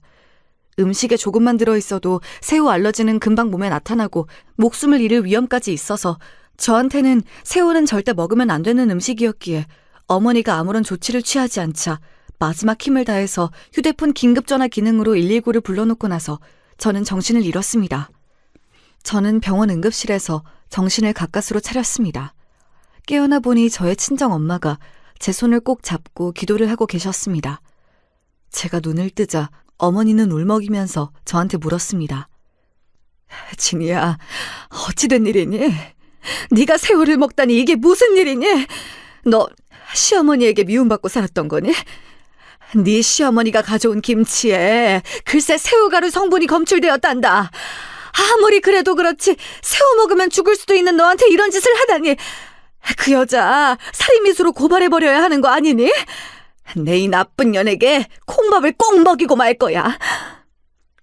친정엄마는 눈물을 흘리면서 자초지종을 말씀해 주셨습니다. 시어머니가 가지고 온 김치에는 새우가루가 들어있었고 그걸 숨기기 위해서 간을 세게 해서 제가 맛을 모르도록 했던 거였습니다. 사정을 알게 되자 저는 온몸에 소름이 쭉 끼쳤습니다. 시어머니가 아무리 제가 미웠다 하더라도 이런 식으로 저를 죽이려고 할 줄은 상상도 못했었거든요. 그런데 도대체 무슨 이유로 시어머니는 저에게 새우가루를 먹이려고 했을까요? 아무리 생각해도 이유를 알 수가 없었습니다. 아버지도 제가 깨어났다는 소식을 듣고 제 병실로 찾아오셨습니다. 그런데 제가 이런 일을 당하고 있을 때에도 남편이란 사람은 나타나지도 않았습니다. 결혼 전에는 그가 목숨을 구해주어서 믿음직한 그의 모습에 반했었는데 결혼한 지 8년이 되자 이 사람은 내가 무슨 일을 당하든 관심도 없구나 하고 생각이 들자 저는 병상에 누워 서러움의 눈물을 흘렸습니다. 저의 부모님은 제가 눈물을 흘리자 어쩔 줄을 몰라 저를 위로하시기 시작했습니다. 진이야, 너 친정에 와서 몸과 마음을 좀 쉬다가 들어가는 게 어떻겠냐? 이참에 엄마가 해준 밥도 좀 먹고 이런 일이 있어 음식 조심도 해야 하니 양서방도 네가 친정 갔다고 뭐라고 못할 거 아니냐. 아버지, 그 사람은 제가 집에 있든 없든 상관없을 거예요. 이미 오래전부터 저에게 그 사람은 같이 집을 쓰는 사람일 뿐이니까요. 좋아요. 저도 퇴원하면 친정으로 가고 싶었어요. 그래. 그리고 네 시어머니가 한 짓도 좀 더 캐내야겠다. 그래서 내가 그 여자 꼭 고소하고 말 거니까. 어머니는 엄청 화가 나셨는지 시어머니가 꼭 벌을 받게 할 거라고 몇 번씩 입술을 악물며 말씀하셨습니다. 그리고 그 계획은 갈수록 구체성을 띄어갔습니다. 어머니의 사촌 동생 중에 경찰로 재직하다가 퇴직한 분이 계시다고 하면서 그분에게 부탁하여 제 사건을 수사해달라고 부탁하셨다고 하더라고요. 어머니의 사촌 동생은 경찰 후배에게 부탁하셨고 그분은 시어머니와 남편에게 미행을 붙이셨다고 했습니다. 그런데 제가 친정에 가 있는 동안 시어머니는 병원 근처의 한 아파트에 자주 드나드는 것을 목격했다고 하더라고요. 그 아파트를 조사해보니 남편의 명의로 되어 있었다고 했습니다. 저는 그 말을 듣고 너무나 놀랐습니다. 그 집은 제가 아는 집이었기 때문입니다. 남편이 레지던트였던 시절에 그 집에 몇 번 가본 적이 있었는데 거기는 남편과 같은 과 여자 레지던트가 임시로 빌려서 살고 있던 곳이었습니다.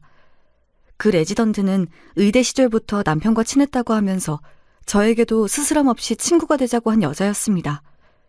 그때 당시에는 그 여자가 남편과 바람을 피울 거라고는 생각도 못했기 때문에 저는 그 여자와 기꺼이 친구가 되기로 했습니다. 저보다 3살 위인 남편과 같은 나이였기 때문에 저는 그 여자를 언니라고 부르며 신혼 초에는 잘 따르고 남편과 같이 만나 술을 마시고 놀던 사이였습니다.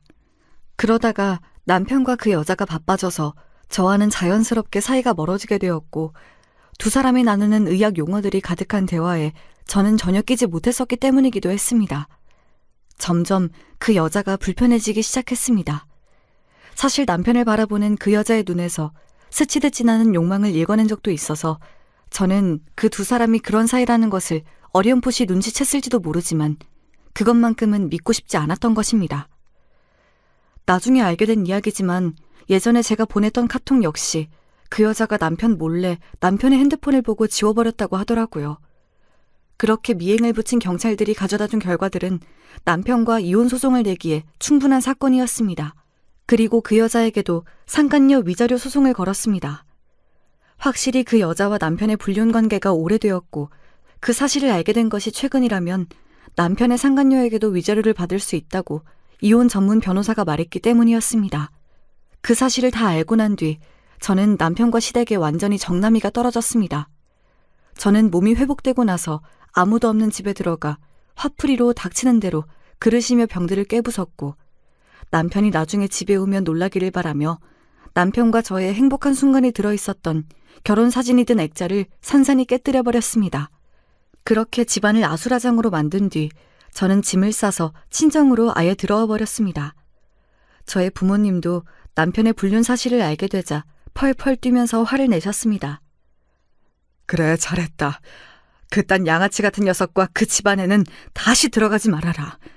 너의 시어머니도 그렇고 네 남편도 고소해서 손해배상 청구 받아내야겠구나. 손해배상만 해? 어림도 없지.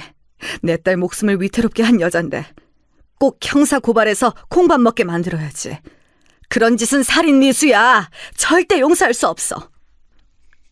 그날 저녁 집에 들어온 남편은 온 집안이 엉망진창이 되어 있는 것을 보고 저에게 화가 나서 전화를 걸었습니다. 저는 남편의 전화를 일부러 몇 번 받지 않다가 남편이 카톡을 보낸 것을 보고 전화했습니다. 당신 왜 전화 안 받아? 그리고 집안에 도둑 들었어? 무슨 일이 있었길래 이렇게 엉망진창이 되어 있는 거야? 당신 이 문자 받으면 얼른 집으로 와. 당신이 나한테 무슨 할 말이 있다고 생각해서 전화한 거야? 그 집엔 다시는 안 들어갈 거니까 그렇게 알고 당신은 고소장이나 받을 준비해. 당신도 그 여자도 불륜으로 고발해버릴 거니까. 도대체 누구한테 무슨 말을 들었는데 고소장을 보낸다는 거야? 불륜이라니 무슨 말도 안 되는 소리야? 내가 무슨 잘못을 했는데? 당신이 이렇게 나올 줄 알고 내가 저장해놨지. 이걸 보면 아무 말도 못하게 될 거야. 눈이 있으면 똑똑히 보라고. 뻔뻔하게도 남편은 모르쇠로 밀고 나가기로 한 것 같았습니다. 그런 남편에게 저는 경찰들이 넘겨준 그 여자와 같이 아파트로 웃으며 들어가는 남편의 얼굴이 찍힌 사진을 카톡으로 보냈습니다. 안 봐도 전화기 너머 남편의 얼굴은 백지장처럼 하얗게 질려있을 것이 뻔한 일이었겠지요. 남편은 정말로 당황했는지 갑자기 말을 더듬기 시작했습니다. 도대체 이건 어떻게 알고? 그런데 당신이 생각하는 그런 관계 절대 아니야. 정말이야, 믿어줘. 그 여자한테도 상간녀 소송으로 고소장 보냈으니까 둘이서 잘 입을 맞춰서 말해야 될걸? 너희들 둘 다 내가 콩밥 먹여주고 말 거야. 그러니까 기대하고 있어. 저는 말도 안 되는 변명을 늘어놓으려는 남편에게 그럴 틈도 주지 않고 버럭 소리를 지르고 나서 뚝 전화를 끊어버렸습니다. 그렇게 내 솔직한 감정을 발산하고 나니 어쩐지 속이 후련해지는 것이었습니다. 내친 김에 저는 시어머니에게도 전화해서 할 말을 다 해야겠다고 생각했습니다. 시어머니는 웬일로 제 전화를 기다렸다는 듯 금방 받으셨습니다. 여보세요? 너 몸은 괜찮니? 어머니가 네가 새우 알러지 있는 걸 깜빡하고 새우가루를 좀 섞었는데 그것 때문에 네가 그렇게 될 줄 몰랐어. 정말이야. 시어머니는 제 전화를 받자마자 몰랐다면서 슬쩍 비겁하게 넘어가시려고 하시는 것이 아니겠습니까? 더 이상 저를 걱정하는 척하는 시어머니의 가식적인 변명을 듣고 싶지가 않았습니다. 어머니가 김치에 새우가루를 넣어 저를 해코지하려 했던 이유가 남편이 상간녀와의 사이에 아들을 낳았다는 사실을 알고 저를 죽이고 그 두 사람을 결혼시키려고 했다는 사실을 알게 되었고 저는 시어머니가 너무나 무서워졌습니다. 제가 모르는 사이에 남편과 이런 사실들을 모의했었다는 생각이 들자 저도 가만히 있으면 안 되겠더라고요. 저는 크게 한숨을 들이쉰 후 어머니에게 하고 싶었던 말들을 폭포수처럼 쏟아냈습니다. 어머니가 처음부터 저를 마음에 안 들어 하신다는 것 잘 알고 있었고요. 저도 어머니가 별로 마음에 안 들었어요. 그리고 저 어머니 고소할 거예요. 제 목숨을 위험하게 만든 것에 대해선 실수였든 의도가 있었든지 결과는 같으니까요. 그리고 저 남편이랑 이혼할 거예요. 남편도 제가 언니라고 따르던 그 여자랑 바람 피우고 있었던 거 다 드러났고요. 그거 법정 증거로 제출할 거예요. 알고 있었죠? 그 사람 두 집 살림하고 있었던 거. 그리고 저요. 어머니가 그 집에 우리 집보다 더 뻔질나게 드나들었다는 것도 알아요. 이제 다시는 볼 일도 없고 합의 따위는 꿈도 꾸지 마세요. 아시겠어요? 시어머니는 개뿔, 이 지긋지긋한 할망구야! 뭐라고? 할망구라니 이게 미쳤나? 어디서 본데 없이 어머니한테 대들어? 누가 말 그렇게 싸가지 없이 하라고 가르쳤니? 됐고요. 이제 다신 전화하지 마세요. 저 남편하고 어머니 연락처 다 삭제할 거니까 그렇게 하세요. 자꾸 전화해서 귀찮게 굴면 어머니도 정말 콩밥 먹게 되실 거예요. 저는 할 말을 다 하고 나서 불이 나게 전화를 끊어버렸습니다. 시어머니는 제가 전화를 끊자마자 몇 번이고 제 다이얼을 눌러서 저에게 반격을 하고 싶으셨던 것 같지만 저는 그 전화를 모두 일일이 차단해버리고 말았습니다. 이렇게 할 말을 다 쏟아내고 나니 10년 묵었던 체중이 훅 내려가는 것이었습니다. 이제까지 시댁 눈치 보느라 못했던 말들이 생각보다 많이 쌓여 있었던 것 같습니다. 저는 시원하게 한바탕 웃어버렸습니다. 하지만 그렇게 웃고 나자 곧 허무한 감정이 밀려왔습니다. 제 눈에는 어느새 뜨거운 눈물이 흘러내렸습니다. 그날 저는 눈이 퉁퉁 붓도록 울면서 방에서 한 번도 나오지 않았습니다. 그러다가 지쳐서 잠에 들었습니다. 다음날 제가 늦잠을 실컷 즐기고 있는데 또 전화벨이 울렸습니다. 그 누구인지 확인하니 남편의 상간녀의 전화였습니다. 제가 보낸 고소장이 그 집으로 들어간 모양이었습니다. 저는 그 나쁜 년의 전화를 받았습니다. 전화를 받자마자 분노에 찬 그 여자의 목소리가 들려왔습니다. 야! 너 도대체 무슨 수작이야? 미쳤어? 내가 니네 남편이랑 무슨 바람을 폈다고 이래? 증거도 없으면서 소장이라니 무슨 말도 안 되는 소리야? 난 절대 그런 적 없으니까 어서 취소해. 이거 해결 안 하면 나 너 명예훼손으로 고소할 거야? 왜? 네가 해놓고 안 믿어진다고? 그러지 말고 만나. 만나서 네 눈으로 똑똑히 보면 그땐 아무 말도 못하겠지. 병원 앞에 카페로 나와. 네가 그렇게 말하는 증거를 지금 당장 보여줄 테니까. 저는 그 여자를 만나러 가려 하니 제 퉁퉁 부은 눈과 얼굴이 신경이 쓰였습니다. 그래서 최대한 독하게 보이는 화장을 하고 여우같이 눈꼬리를 아이라인으로 올렸습니다. 그렇게 마음의 무장을 한 후 저는 그 카페로 갔습니다. 제가 카페에 들어서자마자 흰 가운을 입은 그 여자가 눈썹을 치뜨며 다짜고짜 제 멱살을 잡고 대들었습니다. 이런 상황을 뭐라고 부르면 좋을까요? 방귀 낀 놈이 성을 낸다더니 그 말이 정말 딱 맞았습니다. 야! 이게 정말 언니 하면서 잘 따르길래 놔뒀더니 이 어처구니 없는 짓거리를 해? 너 이년아, 당장 고소 취하하지 못해? 누가 누구한테 성을 내는 거야? 내가 니년의 머리채를 휘어잡고 싶은 걸 찾는 중이니까 말 그만해. 닥치고 이거나 봐. 저는 눈을 잔뜩 부라리고 저에게 달려드는 그 여자를 뿌리치고 인쇄된 사진들을 내밀었습니다. 남편과 그 여자가 같이 호텔에 들어가는 모습, 그리고 남편의 명의로 된 집에 같이 장바구니를 들고 가는 모습들이 선명하게 찍힌 사진들을 보자 그 여자는 놀라서 눈을 휘둥그레 떴습니다. 그 여자는 경악한 얼굴로 자기 죄가 드러나자 쉽게 말을 잇지 못했습니다. 그러면서도 저를 노려보는 그 눈에 힘은 안 풀리더라고요. 여러분, 이 여자 참으로 뻔뻔한 여자 아닌가요? 이런 여자를 한때마나 믿고 따랐다니 저는 그 사실만으로도 분해서 이가 갈리고 치가 떨렸습니다. 이걸 언제, 어떻게, 너 누구한테 부탁해서 불법 미행이라도 했어? 이 멍청한 게! 이런 사진들 따위가 법정에서 증거가 될 거라고 생각해? 어림도 없지! 이것들 전부 현직 경찰분들이 나한테 파일로 넘겨준 훌륭한 증거야. 이 바보 같은 년아. 이제 알겠니? 너도 내 남편도 이젠 끝이야. 둘 다 파멸의 길을 한번 걸어봐. 남의 눈에 눈물 내놓고 네 년놈들은 잘 살 수 있을 것 같아? 어림도 없지. 너희 둘 다 이제 죽었다고 생각해야 할걸? 저는 그 말을 끝으로 그 상간녀의 얼굴에 시원하게 얼음이 든 아이스 커피를 끼얹어 줬습니다. 그 여자는 커피가 어지간히 차가웠는지 소리를 빽빽 지르며 호들갑을 떨더군요.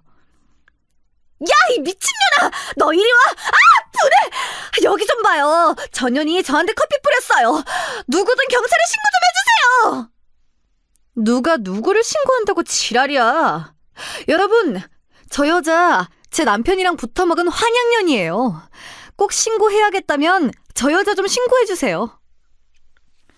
제가 그 여자에게 소리를 치자 카페에 있던 손님들은 일제히 그 여자의 사진을 찍거나 동영상을 찍어 각자 이 소식을 아는 사람들에게 퍼나르기 바빴습니다. 내일이 되면 각종 SNS에 불륜녀로 낙인이 찍히게 되겠지요. 서울대학교 병원에서도 쫓겨났으면 좋겠다는 바람이네요. 저는 카페를 나와 택시를 타고 곧장 집으로 갔습니다. 집에 오니 오늘 하루 동안 내내 참았던 눈물이 흘러내렸습니다. 저를 그렇게 긴 세월 동안 속이고 두 집 살림을 한 남편에게 괘씸한 마음이 들었고 그 사실을 왜 빨리 눈치채지 못했을까 제 자신의 한심함에 화가 났습니다. 이제는 그 집안에서 어떻게 나오든지 간에 제 이혼하겠다는 결심은 흔들림이 없었습니다. 저는 현재 남편과의 이혼 소송을 하고 있습니다. 그리고 그 얄미운 남편의 상간녀에게는 위자료 청구 소송을 했고요. 불륜의 기간이 길면 최대 1억까지 위자료를 청구할 수 있다고 제 이혼 변호사가 말하더라고요. 그 말을 듣고 저는 망설임 없이 최고 금액으로 해달라고 말했습니다. 저를 8년간 속이고 뻔뻔하게 그 두 사람은 부정의 증거까지 만들어 놓았던 모양이에요.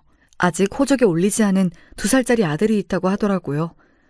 그런 어이없는 사실까지 알게 되자 저는 남편에 대한 미련이 조금도 남지 않게 되었습니다. 생각해보세요. 어느 정신 나간 여자가 불륜까지 해서 애를 낳은 남자를 용서하고 다시 살림을 살 수가 있겠습니까? 또한 그와 별개로 제 친정어머니는 시어머니를 형사고발했습니다. 새우 알러지가 있는 사람에게 몰래 새우를 먹였다는 죄목으로 시어머니는 벌금 1,000만 원을 선고받았습니다. 제 시어머니가 그런 솜방망이 같은 법원 판결에 만족하실 리가 없었지만 저는 더 이상 그 집안 사람들과 엮이지 말자고 친정엄마를 설득해 그 정도로 끝내자고 했습니다. 남편은 저와의 이혼 소송이 걸리자 병원 내에 소문이 나서 더 이상 서울대병원에서 일을 할 수 없게 되어 자진해서 사직서를 냈다고 합니다. 그리고 그 여자와는 결혼은 안 하고 사실혼 관계로 둘이 살고 있고요. 시아버지 역시 병원장에서 은퇴를 하시고 개인 병원을 차렸다고 하시더군요. 명망 있는 교수 자리는 이제 물 건너갔고 불륜 행각으로 불명예 퇴직을 하게 된 남편의 상간녀 역시 서울 외곽의 다른 병원으로 자리를 옮겼다고 하더라고요. 불륜 커플의 최후에 알맞은 결말이지요. 다른 사람은 몰라도 남편의 상간녀만은 제가 원하는 대로 망하게 되어서 제 속이 다 시원하더라고요. 시어머니와 남편과의 소송이 한창 진행되고 있던 어느 날 저의 친정집으로 갑자기 시아버지가 불쑥 찾아오셨습니다. 아버님은 이 모든 사실을 전혀 모르고 계셨기 때문에 저는 아버님께는 아무 악감정이 없다고 말씀드렸습니다. 그러나 시아버지는 제 손을 잡고 미안한 마음을 내비치셨습니다. 평소에 그렇게 위험 있던 모습을 보이던 시아버지는 이제 제게 작고 초라한 노인의 모습으로밖에는 보이지 않았습니다.